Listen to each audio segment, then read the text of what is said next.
मैंने एक मॉडल से शादी करके सच में गड़बड़ कर दी। एक कम आकर्षक महिला के साथ रहना कहीं बेहतर है। समझदार पुरुष तथाकथित बदसूरत बत्तखों के पीछे जाते हैं। बात यह है कि रिश्ते मूल्य विनिमय के बारे में होते हैं। मैं आपको देता हूं, आप मुझे देते। एक दूसरे के लिए आपसी प्रयास।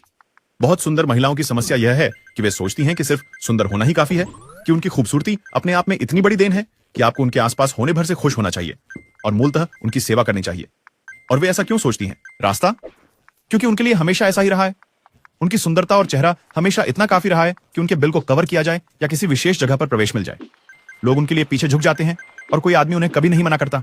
वे सब कुछ सिर्फ उपस्थित रहने और अस्तित्व में होने के लिए प्राप्त करने की आदत में होते हैं। ऐसी महिला से शादी करने का मुद्दा यह है, शुरू में आप मोहित हो जाते हैं, लेकिन कुछ समय बाद आप उसकी खूबसूरती के आदी हो जाते हैं और अचानक यह स्थिति जहां आप सब कुछ कर रहे होते हैं और दोनों की जिंदगी का बोझ उठा रहे होते हैं, जबकि वह सिर्फ सुंदर होने से आपका भुगतान कर रही होती है, अन्यायपूर्ण लगने लगती है। आप इसे पसंद करना बंद कर देते हैं और उसे लेकर खिन्न होने लगते हैं। फिर दूसरी समस्या होती है, कुछ वर्षों के बाद सुंदरता मुरझाने लगती है और वह एक कठिन कड़वे दौर में प्रवेश करती है, क्योंकि उसकी पूरी पहचान सुंदर होने पर बनी थी।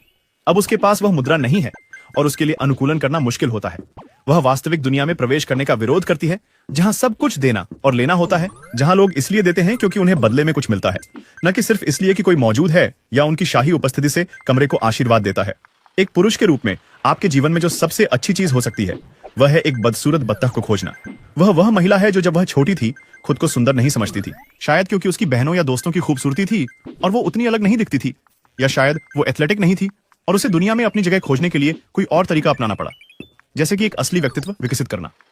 शायद वो समझदार है, पढ़ाई करना पसंद करती है, दयालु बनना सीखती है, अच्छी है, देखभाल करने वाली। और अगर आपको उसका संवेदनशील पहलू देखने का मौका मिलता है और वह उसे आपकी नजरों से देखना शुरू करती है, तो वह खिल उठती है। वो खुद को सेक्सी, खूबसूरत महसूस करने लगती है और वह बदसूरत बत्तख एक हंस बन जाती है। अब आपके पास दोनों दुनियाओं का सबसे अच्छा पहलू है। एक ऐसी महिला जो जमीन से जुड़ी है, जो समझती है कि जीवन कैसे चलता है, जो सिर्फ अस्तित्व के लिए पूजा जाने की उम्मीद नहीं करती, लेकिन जिसने अपनी आकर्षकता को भी खोजा और अपनाया है। और कुंजी यह है कि उसका पूरा व्यक्तित्व उसकी दिखावट के इर्द गिर्द नहीं घूमता। यह